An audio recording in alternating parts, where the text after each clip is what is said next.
வணக்கம். தினசரி வானிலையும் அதனை சார்ந்த அறிவியலும். இன்று நவம்பர் 24 கார்த்திகை 9. இன்றைய நிலையில் தென்கிழக்கு வங்கக்கடலில் நிலை பெற்றுள்ள குறைந்த காற்றழுத்த தாழ்வு பகுதியினுடைய தற்போதைய நிலை, அடுத்த கட்டமாக இதனுடைய நகர்வுகளில் எத்தகைய மாறுபாடுகள் இருக்கலாம், மழைப்பொழிவுடைய தீவிரம் நமது முந்தைய அறிவிப்புகளில் எதிர்பார்த்த வாய்ப்புகள் இருக்கின்றனவா என்பது பற்றியான எனது தனிப்பட்ட வானிலை விளக்கம். வணக்கத்துடன் சி அண்ணாதுரை. தமிழகத்தை பொறுத்தவரை வடக்கு, வடமேற்கு, வடக்கு மத்திய மற்றும் வடகடலோர மாவட்டங்கள் மற்றும் அதனை சார்ந்த வங்கக்கடல் பகுதியில் விலகி நீடிக்கக்கூடிய வளிமண்டல உயரழுத்த மாறுபாடுகள் தினசரி காலை, மாலை, பிற்பகல், இரவு என இந்த நிகழ்வுகளுடைய நகர்வை காட்டும் கற்பனை வரைபடங்களுக்கு அல்லது கற்பனையாக இந்த கணினி தரவுகளுக்கு மாறுதல்களை ஏற்படுத்தி வருகிறது. எனவே மாடல்கள் தினசரி அதனுடைய நகர்வுகளிலும் அதனுடைய தீவிரத்திலும் மாறுபாடுகளை காட்டி வருகிறது.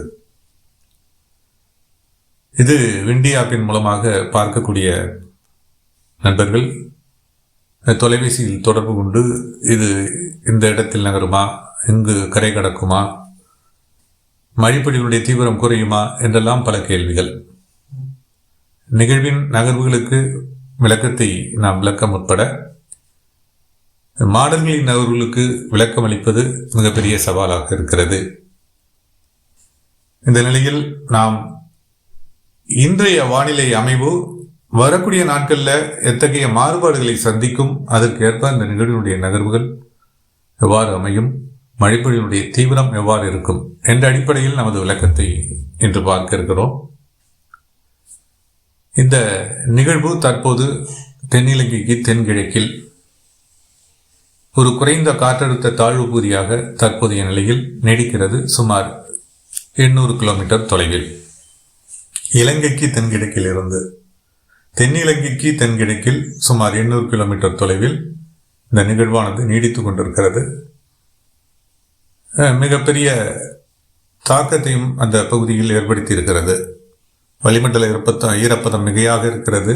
வலுவான மேகக்கூட்டங்களுடன் நிகழ்வு காணப்படுகிறது. இது அடுத்த கட்டமாக மேற்கு, அதிகபட்சமாக அதுக்கு அடுத்த நிலையில் தென்மேற்கு என நகர இருக்கிறது. இந்த நிலையில் நீங்களே பார்க்கலாம், இன்று பிற்பகல் வாக்கில் நீங்கள் சந்தேகம் எழுப்பக்கூடிய அந்த மாடல்களுடைய நகர்வுகள் மாறுதலுக்கு உள்ளாகும். கண்கூடாக நீங்கள் பார்க்கலாம். இன்று காலை நேரத்தில் நீங்கள் பார்த்துவதற்கும் இன்று பிற்பகல் வாக்கில் இதனுடைய நகர்வுகள் மாற்றி காண்பிக்கப்படுவதையும் நீங்கள் பார்க்கலாம். அதுவரை நீங்கள் காத்திருக்க வேண்டும். சரி, தற்போதைய நிலையில் நாம் இந்த நிகழ்வின் மீது இத்தகைய எதிர்பார்ப்பை வைக்கின்றோம். அதாவது இந்த நிகழ்வானது அடுத்த 24 மணி நேரத்தில் அதிகபட்சமாக மேற்கு, அதற்கு அடுத்த நிலையில் வடமேற்கு என நகர்ந்து 25ஆம் தேதி நாளைய தினம் பிற்பகல் வாக்கில் அல்லது பிற்பகலுக்கு பிந்தைய மாலை, இரவு நேரங்களில் சற்று தாமதம் இருக்கலாம். ஆனால் 25ஆம் தேதி பிற்பகலுக்கு பிந்தைய நிலையில் இந்த நிகழ்வானது ஒரு ஆழ்ந்த குறைந்த காற்றழுத்த தாழ்வு பகுதியாக தென்னிலங்கையை ஒட்டி அமையக்கூடும். இதுதான் நாம் எதிர்பார்ப்பது. இது 25ஆம் தேதி இரவு நள்ளிரவு வாக்கில் தென்னிலங்கையின் ஊடே அல்லது தென்னிலங்கையை ஒட்டி கடல் பகுதியில் கரை, கடல் என இந்த நிகழ்வானது நகரக்கூடும்.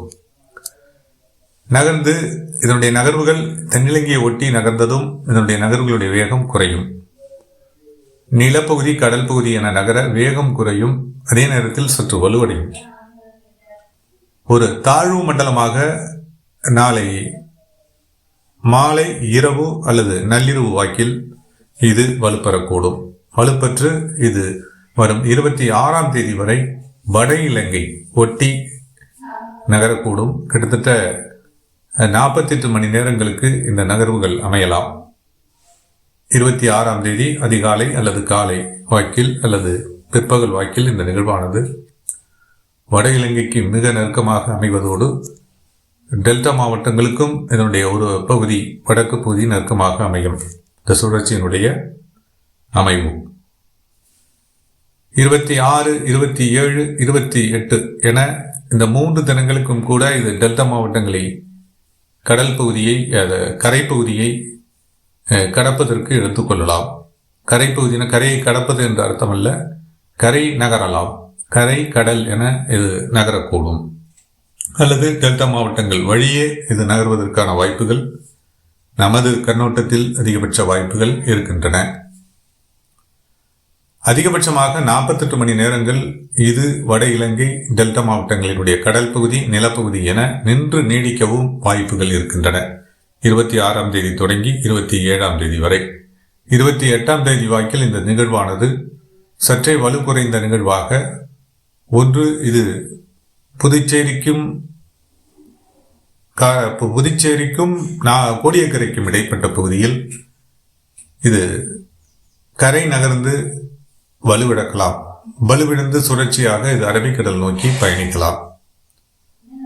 அல்லது இந்த மாடல்கள் காட்டக்கூடிய அந்த எதிர் விளைவுகள், அதாவது உயரழுத்த மாறுபாடுகளுடைய தாக்கம் இந்த நிகழ்வினை சற்றே வலுவிழக்க செய்து சுழற்சியாக விடுபடலாம். இதுதான் நாம் எதிர்பார்க்கக்கூடிய நகர்வு. இந்த நகர்வுகள் வரும் 29, 30ஆம் தேதி வரை நீடிக்கக்கூடும். எனவே எதிர்பார்த்த மழை வாய்ப்புகள், நமது முந்தைய விளக்கங்களில் எதிர்பார்த்த மழை வாய்ப்புகள் இன்னமும் நமது கண்ணோட்டத்தில் உறுதியாகவே நாம் குறிப்பிட விரும்புகிறேன். நிச்சயமாக இது தென்னிலங்கையை நெருங்கியவுடன் தென் மாவட்டங்களில் மழைப்பொழிவை ஏற்படுத்தும். தென் கடலோர மாவட்டங்களில் வலுவான மழைப்பொழிவையும், வட இலங்கையை நெருங்கும் சமயத்தில், அதாவது 25ஆம் தேதி பிற்பகல் பிற்பகல் வாக்கிலேயே டெல்டா மாவட்டங்களின் கடலோர பகுதிகளில் கனமழை, மிக கனமழை பொழிவிற்கு வாய்ப்புகளை ஏற்படுத்தலாம். அதே போல தென் கடலோர மாவட்டங்களில் புதுக்கோட்டை, ராமநாதபுரம், தூத்துக்குடி, திருநெல்வேலி இந்த மாவட்டங்களினுடைய கிழக்கு பகுதிகள் அல்லது கடலோர பகுதிகளில் கனமழைக்கு வாய்ப்புகள் ஏற்படலாம். படிப்படியாக இந்த நிகழ்வு தென்னிலங்கையினுடைய நகர தென் கடைக்கோடி மாவட்டங்களுக்கும் நிச்சயமாக நல்ல மழை பொழிவிற்கு வாய்ப்புகள் இருக்கின்றன. 26ஆம் தேதி இந்த நிகழ்வு வட இலங்கையை நெருங்கும் நிலையில் காற்று குவிதல் விரிவடைந்து, அதாவது தெற்கு, கிழக்கு, வடகிழக்கு காற்று குவிதல் அநேக டெல்டா மாவட்டங்களில் விரிவடைந்து மிக கனமழை முதல் அதி கனமழை பொழிவிற்கான வாய்ப்புகளை டெல்டா மாவட்டங்களில் ஏற்படுத்தக்கூடும். அதே போல தென் கடலோர மாவட்டங்களிலும் மிகையான மழைப்பொழிவை கடலோர மாவட்டங்களில் ஏற்படுத்தக்கூடும். உள்பகுதிகளிலும் இது அந்த நிலையில் பரவலாகும். உள்பகுதிகள்னால் உள் மாவட்டங்களில் விருதுநகர், மதுரை, திண்டுக்கல், தேனி இந்த மாவட்டங்கள் சார்ந்தும் மழைப்பொழிவிற்கு வாய்ப்புகள் இருக்கின்றன. 26, 27 தேதிகள் வரை இந்த வாய்ப்புகள் உள்ளன. அதில் தற்போதும் மாற்றமில்லை. தென் கடைக்கோடி மாவட்டங்களுக்கு நாம் ஏற்கனவே சொன்னது மாதிரி 25ஆம் தேதி முற்பகல் வாக்கில் தென்னிலங்கையை நெருங்க நிச்சயமாக தென் கடைக்கோடி மாவட்டங்களுக்கும் நல்ல மழைப்பொழிவு வாய்ப்புகள் உள்ளன. 26, 27 இந்த நிகழ்வானது டெல்டா கடலோரம், கரை நகர வடகடலோர மாவட்டங்களில் தீவிர மழைப்பொழிவிற்கு வாய்ப்புகள் ஏற்படும். இது நம்ம ஆரம்பத்திலேருந்து சொல்லி வர்றது தான். வடகடலோர மாவட்டங்களுக்கு மழைப்பொழிவு உண்டு. இந்த நிகழ்வு அங்கு கரை நெருங்க வேண்டிய அவசியம் இல்லை. காற்று குவிதலை கிழக்கில் இருந்தும் வடகிழக்கில் இருந்தும் குவியப்படுத்துவதன் மூலமாக சென்னை, திருவள்ளூர், காஞ்சிபுரம், செங்கல்பட்டு, விழுப்புரம் இந்த மாவட்டங்களுக்கு நிச்சயமான கனமழை முதல் மிக கனமழைக்கான வாய்ப்புகள் இருக்கின்றன. மிக கனமழைக்கான வாய்ப்புகள் பெரும்பாலும் கடலோர பகுதிகளை சார்ந்து ஏற்படக்கூடும். மேலும் இது அடுத்தடுத்த நிலைகளில் நகரும் போது இந்த நிகழ்வானது 27, 28, 29 இந்த தேதிகளில் அடுத்தடுத்த நிலைகளுக்கு நகரும் போது இது மத்திய மேற்கு மாவட்டங்கள், வடக்கு மாவட்டங்கள், வடக்கு உள் மாவட்டங்களுக்கும் நல்ல மழைப்பொழிவை கொடுக்கக்கூடும். கள்ளக்குறிச்சி, திருவண்ணாமலை, வேலூர், திருப்பத்தூர், ராணிப்பேட்டை இந்த மாவட்டங்களுக்கும் நல்ல மழைப்பொழிவை 26, 27 தேதிகளில் ஏற்படுத்தக்கூடும். இந்த நிகழ்வு கரை நகர்ந்து உள்நுழைய தொடங்கும் நிலையில் வடக்கு உள் மாவட்டங்களில் கிருஷ்ணகிரி, தருமபுரி இந்த மாவட்டங்கள் சார்ந்து நல்ல மழைப்பொழிவை ஆங்காங்கே ஏற்படுத்தலாம். மேற்கு மாவட்டங்களுக்கு 26, 27, 28 இந்த 3 தினங்களில் நிச்சயமாக 2 தினங்களாவது நல்ல மழைப்பொழிவு கோவை, ஈரோடு, நாமக்கல், சேலம், கரூர், திருப்பூர், திருச்சிராப்பள்ளி, பெரம்பலூர் இந்த மாவட்டங்கள் சார்ந்தும் அரியலூர் மாவட்டம் அரியலூர் மாவட்டத்திற்கு 26, 27 இந்த தேதிகளிலேயே நல்ல கனமழைக்கான வாய்ப்புகள் இருக்கின்றன. இதர மத்திய மேற்கு மாவட்டங்களில் நாம் அறிவித்த மாவட்டங்களில் இந்த 26, 27, 28 இந்த 3 தினங்களில் குறைந்தபட்சம் 2 தினங்களாவது நல்ல மழை பொழிவிற்கு வாய்ப்புகள் உள்ளன. எனவே மழை எச்சரிக்கை என்பது கடலோர மாவட்டங்களுக்கு அதிக கனமழை எச்சரிக்கை இந்த நிகழ்வின் மூலமாக தற்போதும் உறுதியாகிறது. இதில் முதல் இடத்தில் இருப்பது டெல்டா மாவட்டங்கள், 2ஆம் இடத்தில் தென் கடலோர மாவட்டங்கள், 3ஆம் நிலையில் வடகடலோர மாவட்டங்கள் என்ற அமைவில் அமையலாம். தென் கடைகோடி மாவட்டங்களுக்கு ஓரளவுக்கு நிறைவான மழைப்பொழிவிற்கு வாய்ப்பு இருக்கிறது. நிச்சயமாக கனமழை பொழிவிற்கு 25, 26, 27 தேதிகளில் வாய்ப்புகள் இருக்கின்றன. குமரி, நெல்லை, தூத்துக்குடி மாவட்டத்தை பொறுத்தவரை கிழக்கு பகுதிகளில் தொடர்ச்சியாக 27, 28 தேதிகள் வரை மழைப்பொழிவு இருக்கின்றன. உள்பகுதிகளுக்கு அந்த 25, 26, 27 தேதிகளில் 2 தினங்களாவது நல்ல மழைப்பொழிவிற்கு வாய்ப்புகள் இருக்கின்றன. தென்காசி வரை இந்த மழை வாய்ப்புகள் நீடிக்கும். மேற்கு தொடர்ச்சி மலை மாவட்டங்களுக்கும் இந்த நிகழ்வின் மூலமாக காற்று குவிதல் ஏற்படுவதன் மூலமாக கிழக்கில் இருந்தும் வடகிழக்கில் இருந்தும் காற்று குவிதல் சுழற்சியின் மூலமாக விரிவுபடுத்தக்கூடும். சுழற்சி விரிவடைந்து கரை நகரக்கூடும் என்பதன் காரணமாக மழைப்பொழிவு நிச்சயமாக உள்ளது. காற்று என்று எடுத்துக்கொண்டால் கடலோர பகுதிகளில், அதாவது இது வட இலங்கை நெருங்கும் நிலையில் டெல்டா மாவட்டங்களினுடைய கடலோர பகுதிகளிலையும் தென் கடலோர மாவட்டங்களில் ராமநாதபுரம் மாவட்டத்தினுடைய கிழக்கு பகுதிகளிலையும் புதுக்கோட்டை மாவட்டத்தினுடைய கிழக்கு பகுதிகளிலையும் டெல்டா மாவட்டங்களில் தஞ்சாவூர், திருவாரூர், நாகப்பட்டினம் மாவட்டங்களினுடைய கடலோரம் சார்ந்த பகுதிகளிலையும்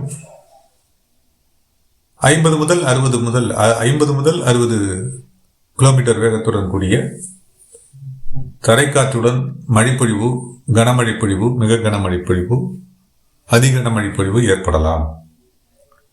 50 முதல் 60 இது சாதாரண ஆடிக்காற்றுக்கு இணையான சாதாரண காற்று. இது ஏற்கனவே குறிப்பிட்டது மாதிரி முருங்கை போன்ற இலகுவான மரங்களை தவிர்த்த ஏனைய மரக்கிளைகள் மட்டும் வளையக்கூடிய அளவில் இந்த காற்றினுடைய வேகம் அமையலாம்.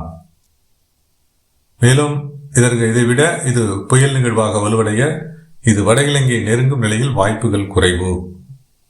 எனவே புயல் அச்சம் தவிர்ப்போம். மழைப்பொழிவு, கனமழை, அதி கனமழை நிச்சயமாக உறுதியாகிறது.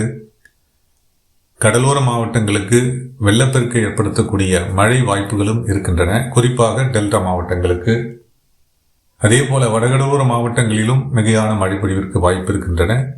சென்னை, செங்கல்பட்டு கூடுதல் கனமழைக்கு, மிக கனமழைக்கு வாய்ப்புகள் இருக்கக்கூடும் இந்த நிகழ்வின் மூலமாக. இதுவே இன்றைய நிலையில் நமது கண்ணோட்டமாக இருக்கிறது வானிலை நகர்வின் மீது. தொடர்ந்து கண்காணிப்போம். வானிலையில் ஏற்படும் மாற்றங்களுடன் மற்றும் ஒரு விளக்கத்துடன் மீண்டும் இணைகிறேன். இணைப்பில் நீடித்த அனைவருக்கும் நன்றி.